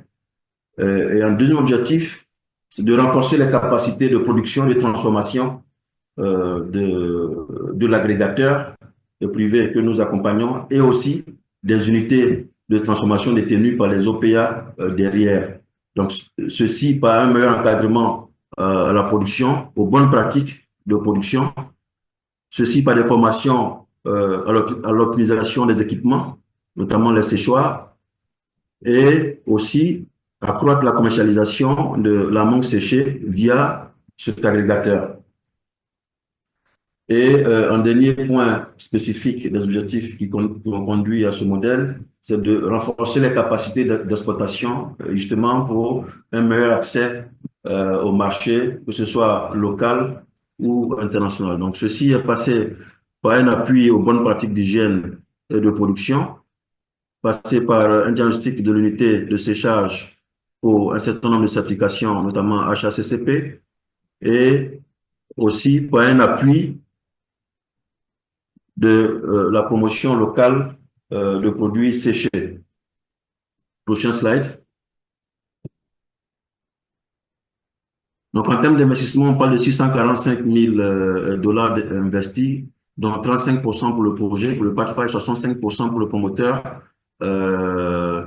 via l'institution financière qui l'accompagne. Prochain slide. Donc, les investissements ont porté sur un ensemble d'équipements industriels, notamment des séchoirs industriels à vapeur, des installations de conteneurs frigorifiques et des aménagements de plateformes de groupage des produits, des mises à niveau des unités de séchage et aussi un certain nombre de capacitations, notamment de certification, de formation sur la certification SHECP et BioNoc. Prochain slide. Alors, donc voici comment se définit le modèle. Donc, nous avons l'agriculteur au centre qui est accompagné par le projet d'institution financière qui a des impacts directs sur la communauté, sur le marché export, sur le marché local qui se développe et, in fine, l'accompagnement de ces unités satellites qui sont accompagnées, qui sont détenues par des OPA, qui sont accompagnées en termes de capacité de transformation, de capacité de bonne production et au final qui arrive à produire mieux, à produire plus et à générer des revenus plus importants qui sont redistribués aux petits producteurs dont on parlait tout à l'heure. Prochain slide. Alors donc, pour mettre en œuvre ce modèle, il était important d'accompagner d'accompagner cet écosystème avec un ensemble d'activités justement en vue de renforcer la confiance et de réduire les risques vis-à-vis de l'institution financière qui devait accompagner le privé justement. Donc, le fait d'apporter une subvention et d'accompagner le financement à coût partagé, donc de 35%, 65%, 35% pour le projet et 65% pour l'institution financière, réduit déjà une part des risques. Il y a un ensemble de formations sur l'utilisation raisonnée des produits de piégeage et les techniques de lutte intégrées contre les mouches des fruits adressées à l'ensemble de ces producteurs, à l'ensemble de ces acteurs, qui permettent aussi de démontrer leur capacité à mieux produire et à donner des résultats. Donc ça aussi, ça vient réduire les risques vis-à-vis de l'institution financière qui veut s'engager. Il y a aussi l'ensemble de formations, comme je l'ai dit, de bonnes pratiques sur la maîtrise de séchoir, sur les technologies de transformation de la mangue et la gestion des déchets et au niveau de l'agrégateur des unités de séchage qui viennent aussi démontrer vis-à-vis de l'institution financière que certaines capacités techniques existent pour justement absorber le financement et au final donner des résultats en termes de production et de transformation. Il y a aussi l'accompagnement à la certification et des partages d'expériences qui ont été envisagés avec l'agrégateur à l'étranger, en Corée, justement, pour cultiver l'esprit participatif et coopératif sur le changement de mentalité, parce qu'on veut investir, on veut produire, on veut être dans ce modèle. C'était important de travailler sur le changement de mentalité. Il y a aussi l'appui à la promotion locale de produits séchés à travers la marque Terrivoire, on a vu l'image tout à l'heure, et aussi l'appui à l'élaboration et à la mise en œuvre de plans d'affaires pour renforcer la confiance et réduire les risques vis-à-vis de l'institution financière. Prochain slide. Alors, les impacts directs de ce modèle, c'est qu'on observe rapidement une évolution des capacités de transformation de l'agrégateur qui passe de 10 tonnes à 100 tonnes sur 2 années. Et les ventes export, donc aujourd'hui, l'agrégateur est à même d'exporter en Europe, aux États-Unis, et évidemment les impacts sur les capacités de transformation et de production de petites unités.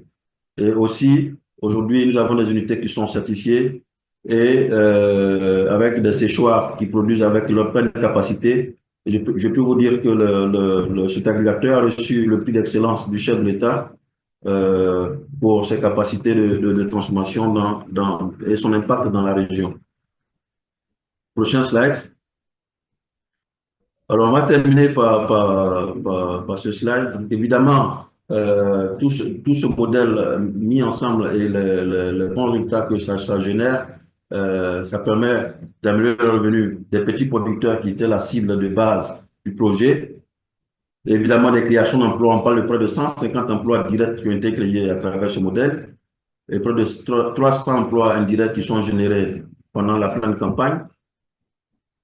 Et évidemment, c'est un modèle totalement intégré qui se renforce chaque année avec les capacités de transformation et évidemment avec les redistributions de revenus générés auprès des producteurs et de l'ensemble des acteurs qui permettent d'assurer la durabilité de ce modèle. Prochain slide. Prochain slide. OK. Donc, sur ce, je vous remercie. Donc, je pense, je vous remercie et nous sommes disposés à nous prêter aux questions à venir. Merci. Ok. Ok, merci au coordonnateur du projet PATFA pour sa présentation. Il nous a présenté un peu les réalisations un peu du projet PATFA. Déjà, puis il s'est présenté sur le modèle de partenariat public-privé. Ils ont pu mettre en œuvre déjà dans ces modèles un financement et coût partagé, 65-35%, qui a permis quand même d'avoir des résultats assez intéressants. Il y a eu des investissements qui ont été faits déjà pour renforcer les capacités de production, des appuis en termes de certification, en termes de développement de marques, qui a permis à l'entreprise quand même d'augmenter ses capacités de production, d'exporter vers le marché européen et même d'avoir le prêt du chef de l'État. Donc, félicitations, vraiment, ce travail impressionnant pour ce modèle de partenariat plus privé quand même, vraiment qui va nous inspirer aussi sur d'autres projets. Maintenant, on va passer à la session de questions-réponses. Je n'ai pas noté beaucoup de questions quand même dans le chat. On a en plus beaucoup demandé les contacts des panélistes. Je crois à la fin, on va partager les présentations et les contacts de nos différents panélistes pour permettre aux participants de les recontacter pour échanger, poursuivre les discussions après. Maintenant, on va passer à la session de questions-réponses. On a encore une vingtaine de minutes. Donc, vous pouvez lever la main ou bien poser des questions dans le chat. Merci.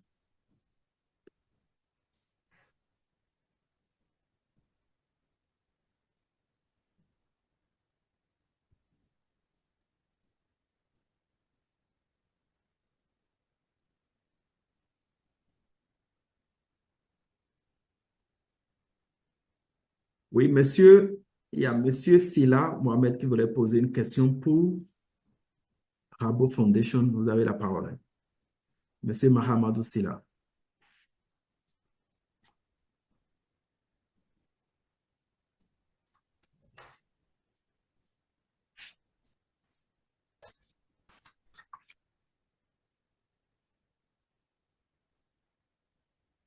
Oui, vous avez la parole.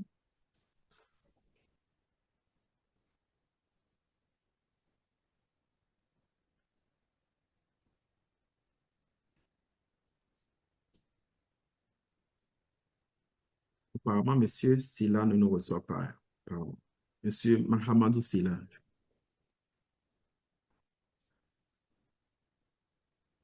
Ne vous reçoit Oui, pas. allô? Oui, allô, oui. Allô? C'est mieux Oui, maintenant? oui, maintenant je vous entends, oui. C'est bon maintenant, oui. Ok, désolé alors. Donc, je disais, je suis M. Silla Mahamoud, responsable genre et structuration des OPA au programme d'appui au développement des filières agricoles. Et ma question est à l'endroit de la Fondation Rabo Foundation. Et dans leur dispositif présenté, je voulais savoir avec quelle institution financière cette fondation travaille au niveau de la Côte d'Ivoire. Parce que nous, en tant que projet de développement, on travaille beaucoup plus avec les petits producteurs. Et tel que j'ai compris, ceux-ci ne peuvent pas aller directement vers la fondation. Alors, c'est un dispositif intermédiaire qui pourrait être une microfinance ou bien un autre système de financement auprès duquel nous, on peut s'adresser pour pouvoir soutenir nos petits producteurs et s'il peut nous orienter dans ce sens-là. Merci. D'accord, merci. D'accord. Oh, OK, monsieur Bass ou bien monsieur Arnaud, vous avez la parole. Oui, ouais, merci. bien sûr, merci. Et je pas la bonne question, monsieur Chilac, et si vous voulez ajouter quelque chose, Arnaud, depuis. Mais je pourrais commencer à dire que nous sommes aujourd'hui en train de commencer de chercher des partenariats financiers locaux, c'est-à-dire que nous avons déjà parlé sur des institutions comme Baobab ou de l'Advance ou des autres institutions de l'MFI et avec un certain portefeuille géré de fournisseurs de petits agricoles et d'entreprises agricoles. Et cette partie de notre mission de cette année pour firmer au salonnier avec ce partenariat d'aujourd'hui, que ça veut dire que pour le moment, nous n'avons pas de partenariat direct avec cette institution en Côte d'Ivoire, mais c'est en tour de notre objectif pour cette année. Arnaud, quelque chose à ajouter? Oui, je voudrais peut-être compléter ce que Bass a dit. Nos interventions actuellement, on va dire, se font directement avec certains partenaires que nous réussissons à identifier. Donc, si la question de M. Silla portait indirectement sur le fait de savoir comment nous entrons en contact avec ces institutions-là, ça c'est toute une autre histoire, mais nous sommes actuellement en train de vouloir collaborer avec des institutions de microfinance locale. M. Bassa a cité Advance, à qui nous avons pensé, Baobab également, mais il y en a d'autres, il y a Finel et puis il y a Amifa, qui sont des institutions que nous avons déjà rencontrées et nous sommes en train de voir dans quelle mesure pouvoir établir un partenariat dans la mesure où elle respecterait, par exemple, aussi nous, nos critères d'éligibilité dans ce sens. Ok, merci. Déjà, il y a une question dans le chat de M. Doucouré, Terrasse.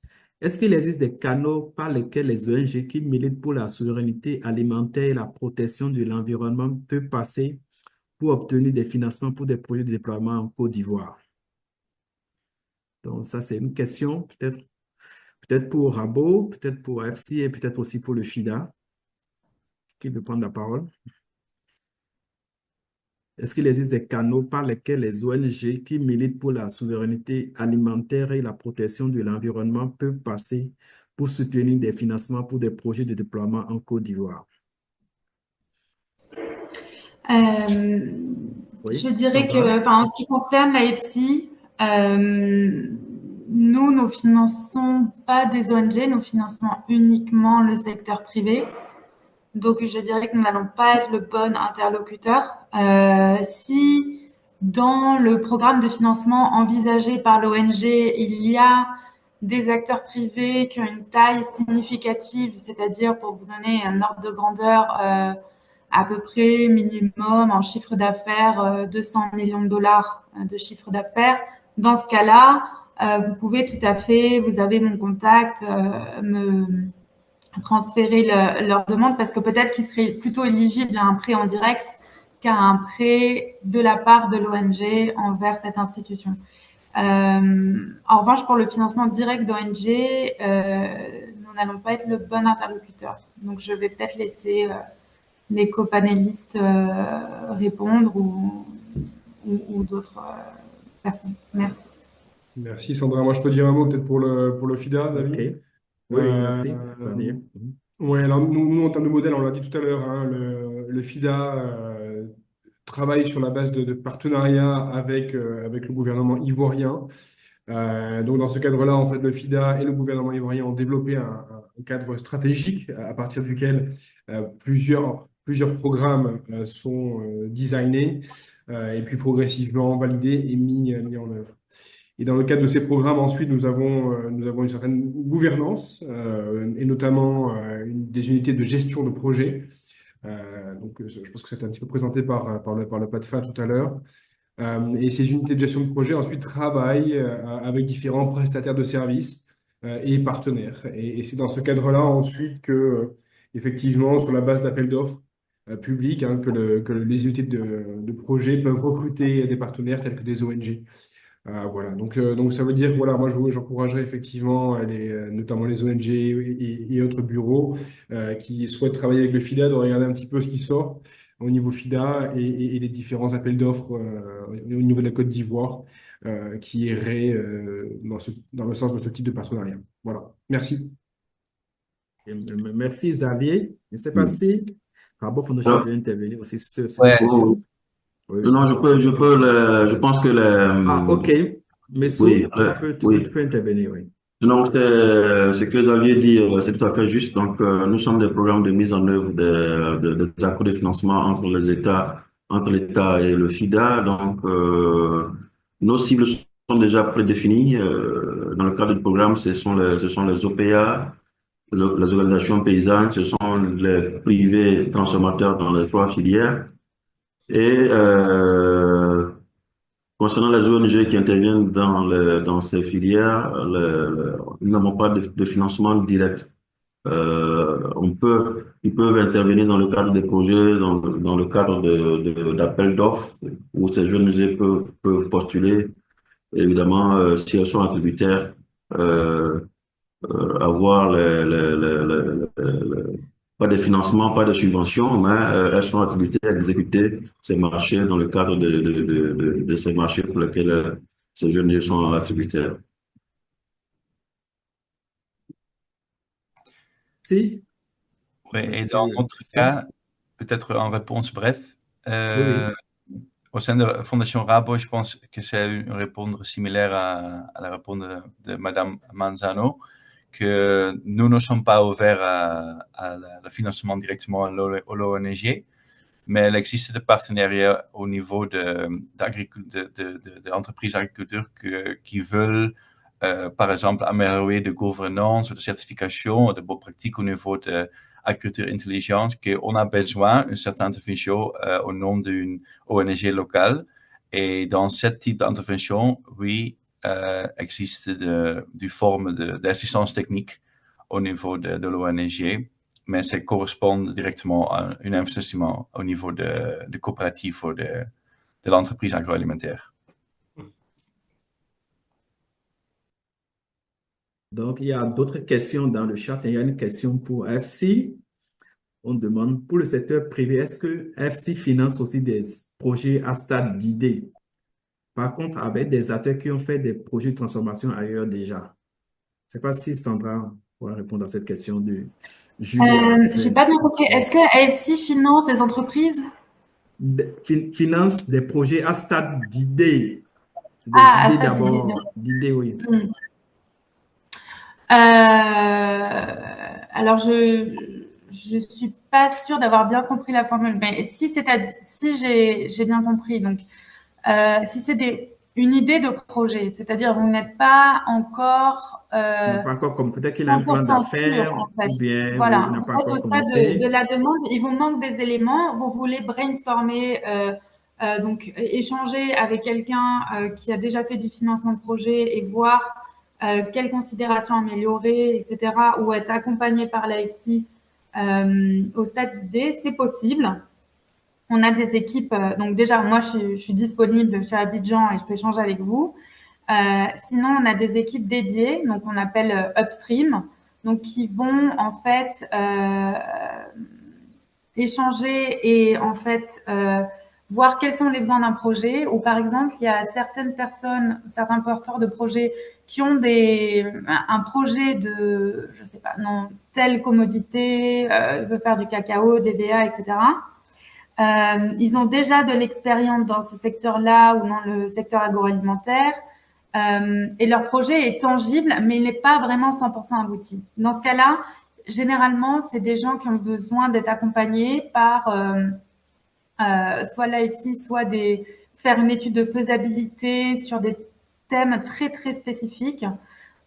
Si on a les ressources en interne, on peut travailler avec vous. Si on les a pas, on fait un cofinancement d'une étude de faisabilité, c'est-à-dire on va partager les coûts. Donc AFC va prendre 50% du coût à sa charge, 50% du coût de l'étude de faisabilité sera à la charge du client. Et par contre, ce qu'on va faire, c'est que lorsque le projet aboutira, s'il aboutit, dans ce cas-là, AFC est positionné de manière favorable pour le financement. Donc, si je dois résumer, on peut vous accompagner si vous avez des idées. On a les outils en interne. Si on les a pas, on peut cofinancer une étude de faisabilité en externe. Mais on reste une maison de financement. Donc, on a pour but aussi de financer votre projet s'il aboutit. Ok, merci. Merci Sandra. Il y a une autre question encore pour le PADFA. Comment nous pouvons répliquer l'expérience dans la transformation de la mangue ensemble avec le PADFA? Ça, c'est pour monsieur le coordonnateur du PADFA, monsieur Messo.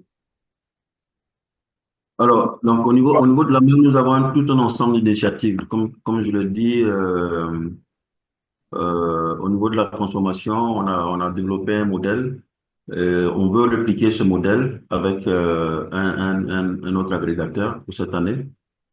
Mais à côté de cela, on accompagne aussi de nouvelles unités de transformation de mangue séchée. Donc, ces expériences sont en train d'être répliquées sur le terrain, essentiellement dans la région nord où nous intervenons. Donc, je ne sais pas si ça répond à sa question. Ok, merci. Il y a une autre question aussi pour le FIDA. Est-ce que le FIDA finance des projets à stade d'idée? Je ne sais pas si Xavier souhaiterait répondre à ça. Ouais, ça marche, merci, hein. Merci Oui. David. Donc, comme on l'a dit, nous, en termes de financement, on passe, donc le FIDA collabore hein, avec les États, hein, les gouvernements partenaires, donc en l'occurrence avec le gouvernement ivoirien, et donc développe des stratégies, sur la base de stratégies à 4 ou 5 ans, euh, design ensuite des programmes, hein, là encore de 4, 5, 8 ans, en fonction des besoins. Et dans le cadre de ces programmes-là, ensuite, on a différents types de financements qui sont mis à disposition du marché. Donc, est-ce que le FIDA, dans le cadre de ces programmes, va financer des projets qui sont au stade de l'idée? J'ai envie de dire en fait que ça dépendra un petit peu des caractéristiques du programme. Certains programmes pourront notamment, par exemple, financer les startups. Et dans ces cas-là, il y aura un accompagnement spécifique qui sera mis en place. Parfois des cofinancements.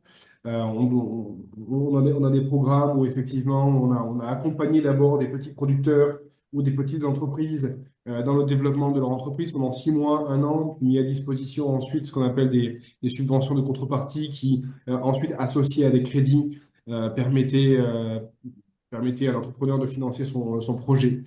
Donc voilà, donc on a ce type de mécanisme effectivement qui est mis en place. Voilà, mais même à la différence de IFC ou AFC ou de Rabo, ça se passe effectivement dans le cadre des programmes que nous mettons en place. Et dans ce cadre-là, effectivement, ces programmes ciblent des zones géographiques spécifiques, lancent des appels à propositions, et c'est par ces canaux-là, en fait, que vous pouvez accéder à ce type de requête. Voilà. J'espère avoir répondu. Merci. Merci Xavier. Une dernière question dans le chat. Où trouver le formulaire de soumission du projet de Rabo Foundation? Ça, c'est la question de Monsieur René Yeo. Rabo peut répondre rapidement. Oui, je peux répondre rapidement. Nous vous invitons pour un premier stade à parcourir notre site Internet. Vous partez simplement sur Google, vous tapez Rabo Foundation, vous tomberez sur notre site web. Et vous avez un lien, une page qui vous permet de rapidement pouvoir entrer en contact avec nous en remplissant un certain nombre de questions standards. Une fois que ce sera fait, vous recevrez une réponse, on pourra vous contacter pour approfondir les échanges. D'accord. OK, merci. Je pourrais également, je vois qu'il y a des questions qui me sont adressées directement. Il y a des gens qui demandent mon contact. Je vais pouvoir leur donner un contact aussi par lequel ils pourront entrer en contact avec moi de façon un peu plus directe. Mais de façon standard, la procédure que nous avons indiquée, celle qui est ouverte au grand public. OK, merci. Je crois qu'on est presque au thème des séances de questions-réponses. Je remercie tous les panélistes. Vraiment, félicitations pour la qualité des présentations et des échanges. Je remercie aussi les participants pour leurs questions. On est presque au thème de ce webinaire. Du coup, on va partager les slides. La séance est enregistrée. On va pouvoir télécharger ça aussi pour que ceux qui n'ont pas pu suivre ça depuis le début pourraient vraiment relire ça et revoir ce qu'on a discuté. J'aimerais demander à tous les panélistes et aux participants d'activer leur caméra pour une photo de groupe. Moi, j'ai une Mesdames et question. messieurs. J'ai une question. Une dernière question. OK, on a encore une minute, oui. Oui, on risque Oui, d'en moi, dire peu. Oui, monsieur Serge, oui, vous avez la parole. Oui. Oui, bonjour à tous. C'est Oui. Assis Serge, directeur exécutif d'ANACEMSI. ANACEMSI, c'est l'Association nationale des semenciers de Côte d'Ivoire. Alors, ma question s'adresse au FIDA. Je voulais savoir véritablement quelle est la politique du FIDA par rapport au type de fêtières comme la NCMC. Parce que là, quand on parle de chaîne de valeur, automatiquement, le maillon le plus important, c'est la semence. La semence, c'est elle-même qui permet de créer les filières. Mais aujourd'hui, on a un véritable problème sur la disponibilité des semences. Et les financements au niveau des entreprises pour la valorisation des matières premières, ça pose un problème aussi parce que nous avons des matières premières qui sont souvent mélangées dues à la mauvaise qualité des semences. Pour revenir à ma question, c'est quelle est la politique réelle du FIDA face à ces différents problèmes? L'appui au niveau des fêtières comme la CMC, qui est un incubateur qui permet en son sein de réunir toutes les semences, les firmes sémencières qui pourront véritablement mettre à disposition des semences de qualité pour accompagner ces firmes sémencières. Comment est-ce que le FIDA compte appuyer les organismes comme la CMC à faciliter l'installation et l'implémentation des firmes sémencières? Voilà, je pense que je peux m'arrêter là, ma question. Ok, merci. C'est pas Xavier, je vais répondre à ça. Je peux prendre la réponse et peut-être Oui. que Messou va vouloir compléter également. Ok, Euh, merci. ouais, donc effectivement, merci, merci beaucoup, monsieur Serge Assuy, pour cette question. Alors, comme on l'a dit tout à l'heure, effectivement, donc tout va dépendre des caractéristiques des programmes qui sont mis en œuvre conjointement par le gouvernement ivoirien et le FIDA.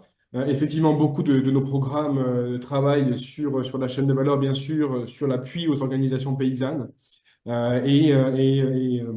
ce qui inclut bien sûr les fêtières, et également on travaille sur l'amélioration de la qualité de la production. On l'a dit d'ailleurs tout à l'heure hein, dans la présentation, les problèmes de qualité au niveau des productions impactent significativement l'accès au marché et de facto l'accès au financement derrière. Donc voilà, pour répondre à votre question, la politique du FIDA, c'est qu'effectivement, nous travaillons avec ces acteurs-là, avec les organisations paysannes. Au niveau de notre division, nous, de la plus technique, nous avons une personne qui est spécifiquement, excusez-moi, en charge de ces aspects-là et qui pourrait éventuellement vous apporter des réponses techniques selon les besoins. Et ensuite, en termes de financement, je répète, hein, ça va effectivement dépendre des caractéristiques des programmes. Et c'est pour ça que là, je vais passer la balle à Monsieur Messou sur le sujet qui pourra donner un exemple de ce qui a été fait au niveau du PATFA. Merci. Ok. Alors, merci infiniment, Xavier. Je pense que, oui, merci infiniment, Xavier. Je pense que la problématique des semences, c'est un problème réel au niveau du secteur agricole parce que quand on parle de production, d'accès au marché, tout en dépend. Donc aujourd'hui, au niveau du programme, qui est un programme FIDA, donc qui vient aussi comme une réponse à la politique du FIDA concernant les semences, nous avons développé un programme semencier. Donc nous avons travaillé avec la recherche pour, comme je l'ai indiqué dans mes slides, pour mettre en place près de 38 tonnes de semences de pré-base, qui est vraiment la base à la semence primaire pour avoir d'autres niveaux de semences. Et nous avons pu diffuser ces 38 tonnes de semences de pré-base auprès de privés. Donc en 2024, l'année dernière, on a pu multiplier ces semences de 38 tonnes, qui sont passées à 400 tonnes. Nous avons pu distribuer à l'ensemble de nos bénéficiaires OPA. Et cette année, ce programme se poursuit avec ce même privé qui doit cette fois-ci produire des semences qu'on appelle les semences R1 pour près de 1000 tonnes. Donc voici une réponse. Je pense qu'on n'a pas la prétention de résoudre le problème de semences en Côte d'Ivoire parce que nous intervenons dans le Nord, mais nous apportons une réponse précise, pragmatique et résolue au problème de semences dans le riz dans le nord de la Côte d'Ivoire. Donc, comme je l'ai dit, nous avons pu sortir 400 tonnes de semences certifiées, distribuées auprès de paysans d'OPA. Et cette année, nous attendons près de 1000 tonnes de semences dans le cadre de ce programme. Donc, voici peut-être ça peut répondre à la question de notre ami. Oui, Bon, merci pas, déjà pas, pas pour les véritablement, réponses. pas véritablement, pas véritablement. Oui, Vraiment, je pense que monsieur, les efforts, non, je pense que c'est déjà bon, ces efforts que vous faites, mais réellement, le secteur sémencier est une activité privée, comme l'indique la réglementation. Aujourd'hui, le véritable problème que nous avons, c'est que l'interaction entre le secteur privé, c'est-à-dire les firmes sémencières, et les bailleurs, d'abord même au niveau des firmes sémencières, si on veut parler de recensement, il n'y a pas assez de firmes sémencières parce que le mécanisme est mal compris. Les gens ne savent pas réellement comment est-ce qu'ils s'intègrent dans la chaîne de valeur. Parce qu'aujourd'hui, il y a des accompagnements qui sont faits avec les centres de recherche publics et qui mettent à disposition des semences. Bon, je ne sais pas comment ça se fait avec les firmes sémencières, parce que c'est les firmes sémencières qui doivent pouvoir faire la demande au niveau des centres de recherche sur l'appui, sur la demande oui, monsieur des Serge. OPA, sur la demande des OPA. Pourquoi je dis ça? Parce qu'une institution comme la SMC, qui regroupe toute la chaîne des valeurs sémencières, recherche privée, recherche publique, firmes sémencières, producteurs, nous allons même jusqu'aux consommateurs qui sont chez nous des acteurs, des membres passifs. Nous avons au sein de la SMC tous les interlocuteurs. Mais pour le FIDA, qui est un fonds de développement, doit pouvoir permettre l'éclosion de ce type de fêtières qui regroupe en son sein tous les acteurs. Parce qu'aujourd'hui, la demande, lorsqu'on produit les semences, peut-être 1000 tonnes, que c'est distribué, ça ne résout pas le problème. Parce que nous avons encore beaucoup de demandes au niveau du maïs, des céréales et autres. Monsieur Donc, je Serge. pense que le FIDA doit faire beaucoup plus d'appui au niveau de ces Monsieur fêtières-là. Serge, monsieur Serge, je suis obligé de t'interrompre. Je crois que c'est une thématique quand même importante, intéressante. Peut-être on va voir dans nos prochains webinaires comment c'est de la problématique des semences.